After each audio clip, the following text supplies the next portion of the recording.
sommes sur un bâtiment qui est debout depuis plus de 1000 ans, qui lui-même est précédé par des éléments encore plus anciens. Donc on a retrouvé lors des fouilles en 93 un sarcophage du 5e siècle mérovingien de remploi, donc, mais bon, on ne sait pas exactement où il se trouvait à l'origine, mais qui a quand même été retrouvé ici. On a des éléments qui laissent penser aussi qu'avant d'être un lieu, avant la christianisation, que ça aurait déjà été un lieu de culte païen. Donc, mais ce qui est en tout cas certain, c'est que le bâtiment actuel, qui est en partie du XIe siècle, en partie roman et en partie classique, a été précédé par un bâtiment plus ancien dont les origines devraient remonter jusqu'au 5e siècle. Hein, donc tout ceci, jusqu'à la démarcation là, donc la sacristie, elle est du XVIIe siècle, mais donc ici, le bas-côté nord est donc bien du XIe siècle, avec encore une percée du XIe siècle ici dans la chapelle baptismale.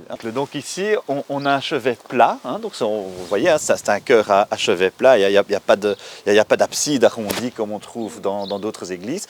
Donc ça, dès l'origine, on a eu un chœur à chevet plat, mais celui-ci date donc du XIIe siècle. Alors ici, on est surtout sur le XVIIIe, bon, outre une reconstruction du mur du chœur, on assiste surtout à la destruction du bas-côté méridional.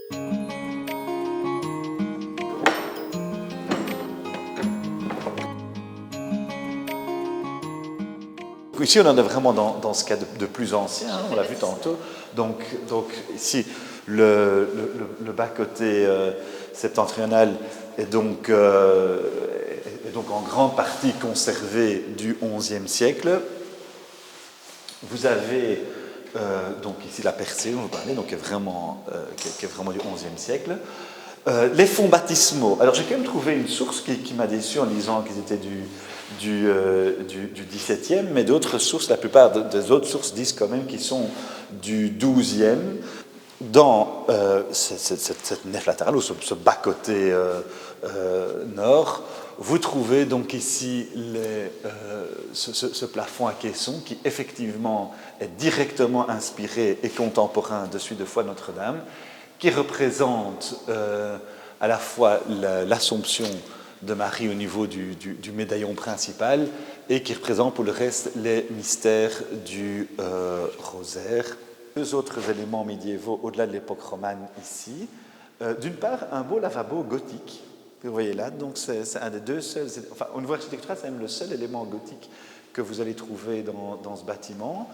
Ensuite, nous ne quittons pas directement le Moyen-Âge, puisqu'on assiste donc à la création de peintures murales, et dont cette splendide fresque, elle a été restaurée du coup, de Sainte-Marie-Madeleine, et là nous sommes sur le XVe siècle.